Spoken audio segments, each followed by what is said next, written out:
Howdy. Today, I'm gonna be taking my Minecraft Bedrock hardcore world from day 1000 all the way to 1100. So sit back, relax, and enjoy this episode. If you've been watching the series consistently, you'll know that I usually do 20 days of endstone mining at the start of each episode, and that is what I'm planning to do today. But when I mine endstone, I like to collect all of the blocks, just because I really want to make some builds using endstone bricks, so I might as well just hoard all of the resources. To store all of the items, I use shulker boxes, which has been fine so far, because in the end dimension, I actually have a shulker farm, but unfortunately, for some reason, one of the shulkers in this farm here has straight up just disappeared. I have absolutely no idea why, and yeah, because this farm no longer works, we are currently pretty much all out of shulker boxes. Now, I could either do one of three things. Number one, I could try and fix that farm. Number two, I could build a much bigger and better farm. Or number three, I could just go end raiding. I think I am gonna do number two at some point in the near future, because having a really efficient shulker farm will come in handy. But today, I think I'm just gonna go end raiding, because I haven't gone end raiding in a really long time. And yeah, I just kind of fancy it. And also, you tend to get a bunch of other useful loot from end cities, so I think I'm gonna do a 1 hour session of end raiding. So let's head up this staircase of our end hub, which we built in the last episode, and yeah, I think let's just go through this end gateway. And oh my gosh, not sure why I fell from the sky there, but yeah, oh my gosh, I just looked at an enderman. That is not a good start. I just got to like half health. Oh geez. But yeah, like I said, I'm gonna do 1 hour of end raiding, and I think I'm gonna do a super fast time-lapse chat. So yeah, I'll let future Smurf take over here. So in this super fast time-lapse chat, I wanted to talk to you guys about a couple of things. First of all, live streaming. I've been thinking about doing some live streams in this world, and I would definitely do them if you guys were interested. But the other day, I had a bit of an idea on how I could do them. Instead of having my uploads as one thing and then my live streams as an entirely separate thing, I wondered if I could just live stream myself working on videos. So there would kind of be like behind the scenes live streams where you guys could watch me record and edit the videos. I think that could be pretty interesting. So yeah, let me know in the comments if you think that's a good idea or not. Anyway, yeah, enough of that. Let's get back to the video. Okay, and 1 hour of end raiding later, I did not even look at you, Enderman. Oh my gosh, don't know why that keeps happening, but yeah, as I was saying, after 1 hour of end raiding, I managed to get 3.5 stacks of shulker shells, 1.5 stacks of iron, just over 1 stack of gold, and almost a stack of diamonds, 19 emeralds, and 4 elytras. And in my opinion, that's actually really good just for 1 hour, so I'm very pleased with that. 3.5 stacks of shulker shells should last me quite a while. Oh, and also in case you're wondering, the rest of these shulkers are just filled up with random stuff. I'll keep all of these diamond tools and armor just in case I ever need them, and yeah, now we just have to fly back to the main island. Alright, now that we're back at the main island, we can finally do our 20 days of endstone mining. If you haven't seen this series before, the reason that I do 20 days of endstone mining at the start of each episode is because I want to fully mine all of this out eventually. And yeah, breaking it up into 1/5 of each video of the series seems like a pretty good way to go about it. I've currently completely mined out the main 100 by 100 center area, so yeah, now we're on to the next 100 by 100 area. This section right here is currently down to wife 49, and 20 days later, this is now down to wife 39. Slowly but surely, this end island is being removed. Anyway, before I start work on some big projects in this episode, I wanted to do one quick housekeeping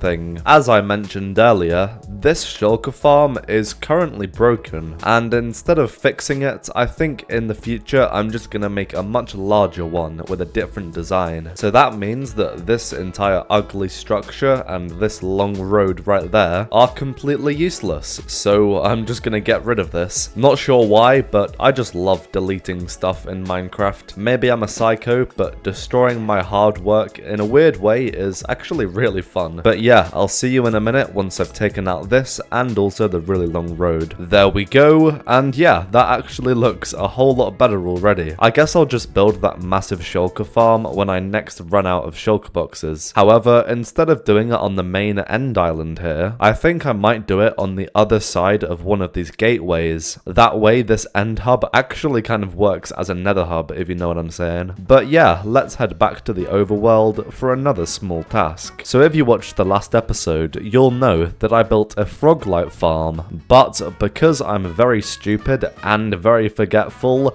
I forgot to build the frog in my section of farms that I've built. This is how I track what farms I've actually built in this world. So yeah, let's quickly sleep the night away and let's build a nice cute frog. Oh, flippin' heck. I started building this frog, but then I realized it's way too close to this totem. Oh jeez. This frog looks very cute, but unfortunately, as I got close to it, it sadly despawned. What the heck? Oh, that was such a cute frog as well. Actually guys, that reminds me of something that happened this morning. I was just roaming around the back of my house here, jumping about all happy, but then all of a sudden, a cute panda really weirdly despawned. I don't know, something seems to be really weird with this world. Cute animals just keep despawning. I think this world is just haunted currently. Anyway, enough of that. Let's just sit back and watch this lovely cute frog respawn. There we go. Hey, you're right, Froggy. Hello, Smurf. How are you, pal? Yeah, not too bad, mate, not too bad. I was just gonna ask you for a favor real quick. What is it? Well, Mr. Frog, I was wondering if you could help me out by doing some digging here. Digging? For what? Well, you see, I want to make a massive building right here, but I'm gonna need to flatten the land first, just so this doesn't look so out of place next to this area. But because I've spent so much time in this episode already digging in the end, I don't really feel like doing this all myself. So how do you feel about using your powers to do this for me? Alright. Just this once though, yeah? That's a deal then? Okay, great. Thanks, Froggy. There we go. Done. Wait, really? Already? Oh my gosh. Wow, that was actually so fast. That's insane. I guess that really makes my life a whole lot easier. I appreciate that, Frog. No worries. See you around, Smurf boy. For the record, that was obviously a joke. I mined this all myself. You can look at the days played in the top left if you're skeptical. Believe it or not, I didn't actually get a frog to mine this out for me. I know, it's unbelievable, isn't it? I wish that was a feature in the game though. Anyway, yeah, enough faffing about. Now that I've got all of this flat land, we can finally make this build. And if you're wondering what this build is actually gonna be for, I think I'll explain it after I've built it. I've designed it in a creative world, as always, and yeah, now we just need to get all the materials. I've looked through my storage and I have most of the stuff already. I just need to collect a couple of things. First of all, I'm gonna gather a shulker box of quartz. I don't think I need that much for the blocks, stairs and slabs that I still need to craft, but I might as well gather a bit more than I need because number one, that saves me from doing the calculations, and number two, it might mean I'll have enough for my next build if I end up using quartz again, which I honestly wouldn't be surprised by because I seem to use it all the time. Quartz is just a brilliant block, to be fair. Maybe at some point I'll make a piglin bartering farm, that way I can actually automate the production of quartz, but we won't be doing that in today's episode. Anyway, enough blabbering on. I'll see you guys once I have this shulker box of quartz. Alright, sweet, there we go, and now I'm just gonna craft them into the necessary blocks, stairs and slabs, and that is literally everything I needed to go and gather. Like I said, I had almost all of it in my storage already, I just ran out of quartz. But yeah, the absolute last material I need for this build is just a few weeping vines, which I've now gathered, so let's head back home and start building.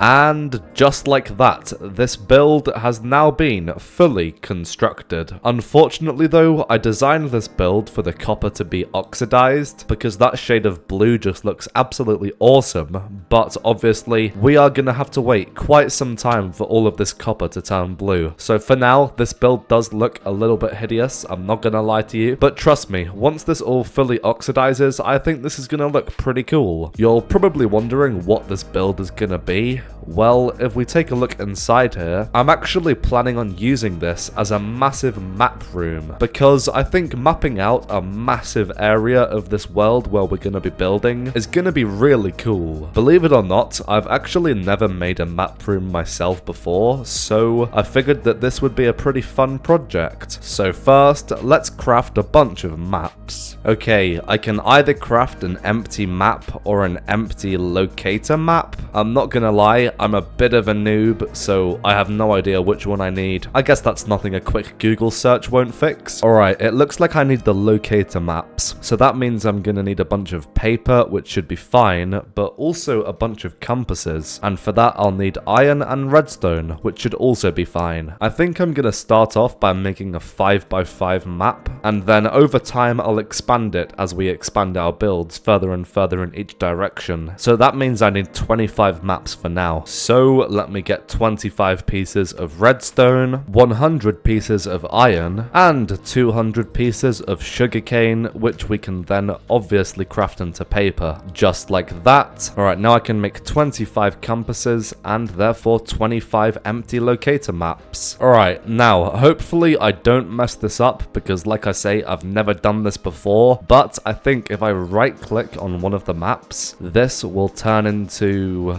yeah, there we go, a fully rendered version of the current, I think it's 128 by 128 area. As you can see on the bottom left, we can just about see the top of some of our house and our plant farm, and if we fly forward a bunch of blocks, we'll fly past the map, but we need to come to the exact spot where this current map ends, which is right here, and then if I right click on a new map, this should map out the next 128 blocks. Yes, it looks like it did. Perfect. I've placed them on a couple of item frames temporarily, and yeah, look, that maps up perfectly. No pun intended. Anyway, yeah, now I've just got to do this for all 25 maps. Okay, so it's a little while later now, and I may have got ever so slightly carried away. If we take a look here, I ended up just doing like a 12 by 12 map. Actually, I think it's a 13 by 13. The reason for this was because I wanted the exact center to be 0, 0 in the coordinates, but I obviously also wanted everything that I've built so far to be on the map as well. So that's the reason that I had to spend ages making this really big map. Some people may call this overkill,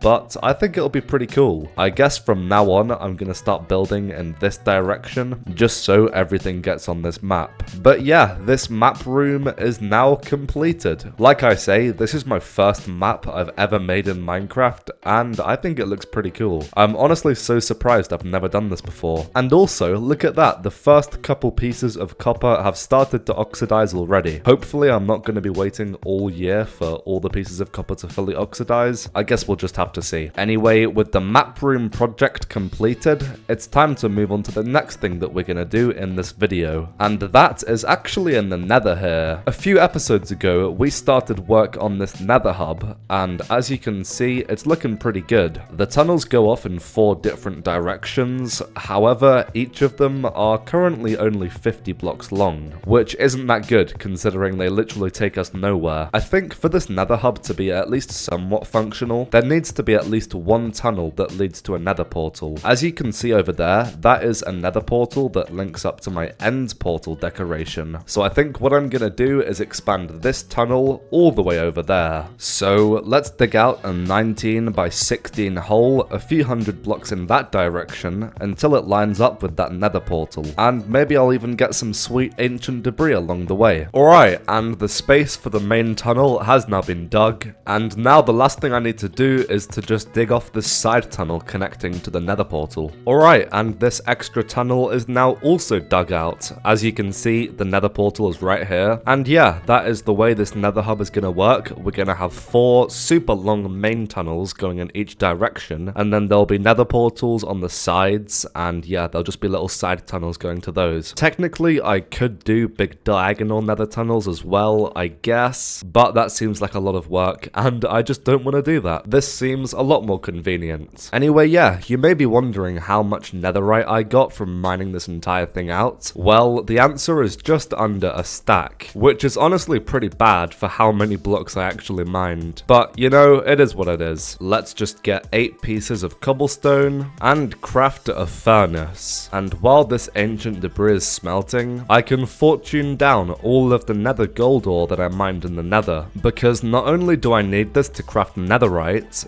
but I also need a bunch of gold to continue work on my gold beacon, which I'll show you guys in a minute. Alright, the ancient debris has now been smelted, and all of the gold has now been crafted into ingots, so we can now craft 14 netherite ingots or 1 netherite block. Oh my gosh. Each time I spend multiple hours mining netherite in the nether, and I only get 1 netherite block, it's always so painful. I've been saying this for a while now, but if I actually want to complete this netherite beacon anytime soon, I'm definitely going to need to find a much more efficient method. Anyway, yeah, it is what it is. Here is the 5th block of netherite in this beacon, and while we're here, I may as well craft the rest of the gold into blocks and continue work on this gold beacon. We've almost finished the 2nd layer here, which is pretty cool, but yeah, I don't think I'm going to work on this beacon project right now. Instead, we need to head back into the nether and decorate these tunnels that I've dug out. I'm obviously just going to continue this design onwards until the end of this main tunnel, but I may do a slightly different design for these side tunnels. I'm honestly not sure yet. But the first thing we've obviously got to do is to collect all the materials. So first up, let's see how much of them I already have in my storage. Also, I have no idea why there's a couple of skeleton horses here. I think I'll just keep you guys alive for the fun of it. Unfortunately though, the same doesn't apply for this guy right here. Anyway, yeah, enough faffing about. Let's see how many of the materials I already have. Alright, well, I've gone through my entire storage, and I'm not gonna lie,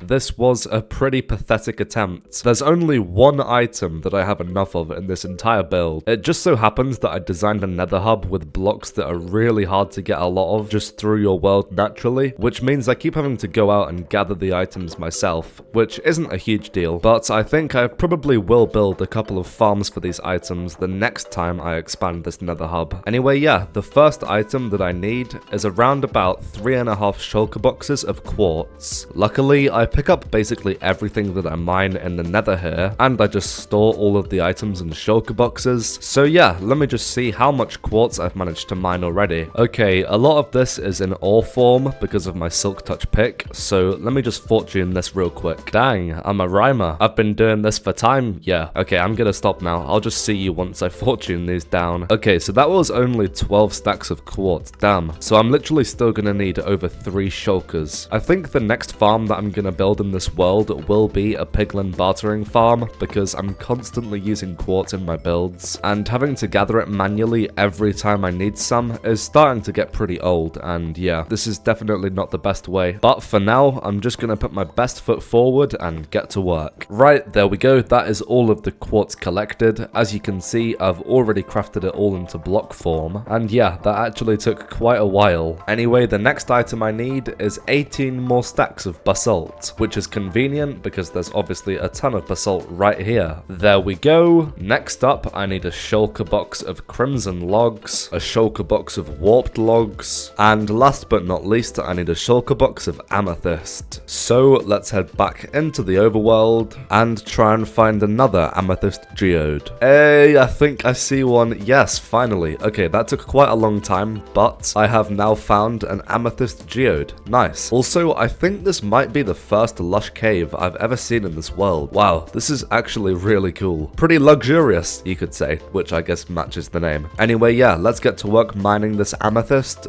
but to be honest, I don't think this is going to be anywhere near enough, as it's quite a small one. I guess we'll see how much is here in about 0.1 seconds. Just over 2 stacks. Oh jeez. I guess I'm gonna have to spend quite a long time finding a bunch of these amethyst clusters. Cluster number 2 has now been found. Cluster number 3, amethyst cluster number 4. Wait, no, not cluster. I mean amethyst geode number 4. Have I been saying cluster this entire time? I meant geode, obviously. Not sure why this is like completely detached from the cave, but it is here. Nice. Ah, it's quite a small one though. Geode number 5, geode 6. Okay, I've found another lush cave, and I've stumbled across some polished basalt and some calcite, so I think this is, yes, another amethyst geode just about hidden in the edge of this cave. I believe this is number 7, number 8, number 9, and last but not least, geode number 10. Well, one of my pickaxes broke very sadly because I wasn't paying attention. I guess I'll just make a new silk touch pickaxe whenever I need it next. But yeah, as you can see in these shulkers, I now have all of the materials that I need for these nether tunnels. I'll just craft the retrospective stairs and slabs whenever I need them. Anyway, yeah, without any further ado, let's begin building these nether tunnels. I had to spend a few days extending the ceiling here because I forgot to before, so hopefully that didn't waste too much time because I only have 12 days left of the video now, which is equivalent to 4 hours of gameplay in the nether. So yeah, hopefully that'll be enough time to fully finish this tunnel. As you can see right here, we've got all of the calcite fully placed in. There's all the polished basalt placed in, polished blackstone brick slabs, amethyst, warped, that's all the crimson, and last but not least, all of the quartz has now been placed, which means this entire tunnel is now fully done. And as you can see in the top left, I did go a couple of days over, but I just figured that it would be better to finish this project today instead of having to weirdly do 2 days of progress at the start of next video. As you can see, I just decided to continue the design on this side tunnel here, and I think next episode I'll design a big portal to go right here, just because I think if this decoration randomly cut off and then there was just a regular sized nether portal right here, that would look pretty weird. But yeah, I've just been flying around through these tunnels and it's actually pretty fun. This entire thing actually looks a lot better when it's so long. The only other portal that we have in this world is the one that links up to my house, and I think if I move that portal a few blocks to the left, it will still link up just fine, and then I can have that in one of these side bits here. So I'll need to extend this design up to that point as well, but obviously I'm not going to do that today because we have now run out of time. So if you enjoyed this episode of Bedrock Hardcore, don't forget to leave a like and subscribe, and yeah, I'll see you next time.